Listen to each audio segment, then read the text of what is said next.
Hello, everybody. Today I have a very large thrifted book haul for y'all. But while I have you here, if you can please consider liking and subscribing to my video, it really means the world to me. I have been like on a thrifting book bender lately. I sell books on Pango and I just use that money to buy new books. So it's kind of out of control. I have 14 books here. Was it 14? Let's see. I have 12 books, but I have two more coming, so technically like 14. But I thought I would share all the books that I got with you guys. I think there are some real gems in here, some that I've already read and I just really wanted physical copies of, and others that will be added to my TBR. So the first book I have is Imaginary Girls.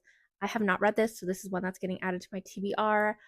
This came highly recommended by one of my friends slash mutuals on TikTok. She does not have a YouTube, so I'll put her TikTok handle here if you guys want to consider giving her a follow. I honestly don't really know what this is about. I do know it's about two sisters and like that bond. But she just did such a good job of selling this book. I had to get it. Except I got A Lady for a Duke. I have been on a historical romance kick lately. I've been reading a lot of historical romance. And I heard this book has a trans rep, which I am really excited to read about. I haven't read anything by this author, nor have I haven't read this book. It is added to my TBR, so I can't say that for sure. But I do trust the people that have said that there's trans rep in this book. And I'm very excited to read this. I honestly didn't know it was so chunky. It's a little large for a romance book. Oh yeah, it's like 450 pages. It's quite a little chunky one, but I'm very excited to get into it. Next up, Come Closer, one that I'm not adding to my TBR. I actually read this last year and loved it. It is very short, but really packs an impact. This is a horror book about possession. So if you are into that, I highly recommend this book. You can read it in one sitting. But it's just so eerie because we are in her mind as she's getting possessed, and kind of going through it with her. I loved this book so much. And I will definitely do a reread. Honestly, I might do a reread pretty soon because I just, like I said, adored this book. Next up, I have The Bluest Eyes. I have not read any of her books, which is probably a crime. And I cannot wait to read this book. I have heard nothing but good reviews for this book. And it's also her debut novel, if I'm correct. But I cannot wait to get into this. And I also got another book by her, Song of Salmon. I haven't heard anybody talk about this one. Honestly, I just bought it because the same shop was selling both of them. So I just snagged them both up. But I'm very excited to read both of these this year. Yeah, there's really not much more to say, but cannot wait to jump into these. Next up, I have The Off Limits Rules by Sarah Adams. I read, gosh, what was the name of that book? I don't know. I'll put the picture of it here. But I really enjoyed it. It really got me out of a funk last year, but I didn't know it's the second book in the series. So I picked up the first book to read now. I'm excited. I have heard mixed things about this one, so I'm kind of like, eh. But Sarah Adams is always like good for a fun time when you just want something like quick and easy to read. Next up, I have Midnight on Beacon Street. This sounds really good. It sounds like a slasher. It's set in the 90s. Honestly, sounds right at my vibe. I love classic slasher movies and classic slasher books. But sadly, I've heard mixed things about this, and I heard it like right after I ordered this book. But it's quick. I should be able to finish it pretty easily, but I'm very excited to read it. And I'll report back to you guys. Next up, I have Hark, the Hurl Angels Scream. This cover is what sold me. I absolutely adored this cover. I think it's a collection of short stories. I will obviously be saving this for Christmas time. I love Christmas horror. Not last year, but the year before that, I got super into Christmas horror, and that's all I read. I didn't read any Christmas romances, but last year I went back to some Christmas romances. But cannot wait to read this book. This, even if I hate the book, I'm keeping it because this cover, amazing. Next up, we have A Woman Is No Man. I love this book so much. Ita Frum is one of my autobi authors. She writes so beautifully. She does.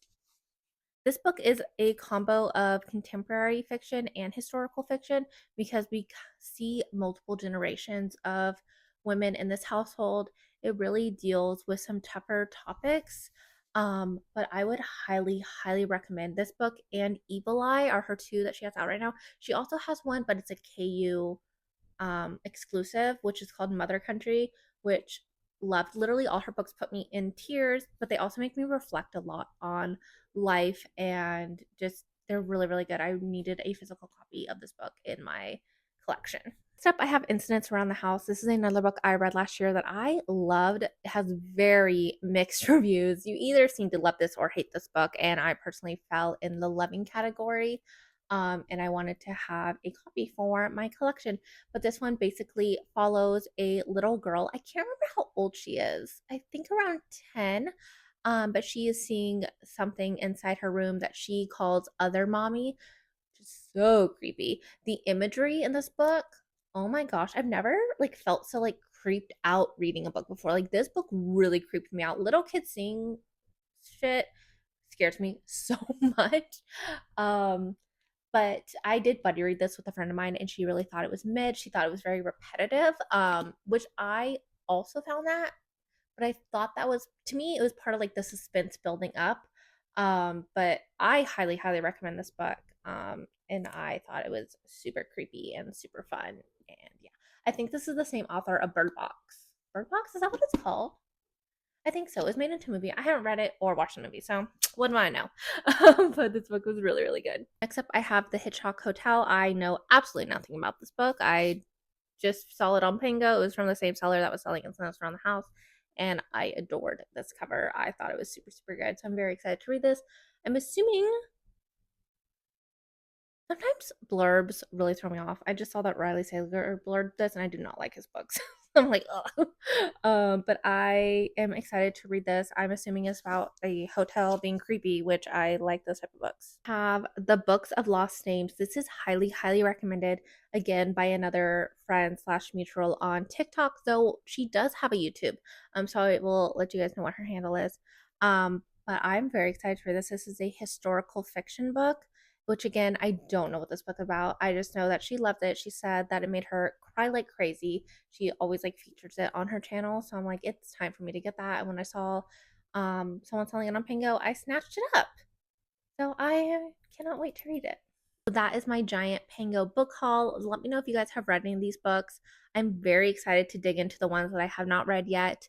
And also very excited to add, I think there's 3 or 4 books that I have already read to my collection. I'm really trying to like fine tune my collection to be books that are like absolute favorites of mine. And so I've been selling books like crazy on Pango. Shameless plug. If you guys want to check out my Pango, I am always uploading new books on that. And also I have an affiliate link with them where you get $5 off your first order of $10 or more. So yeah, if you guys want to check that out. But thank you for sticking with me through this video. If you liked it, please give it a like and consider subscribing. And I will talk to y'all next week. Bye.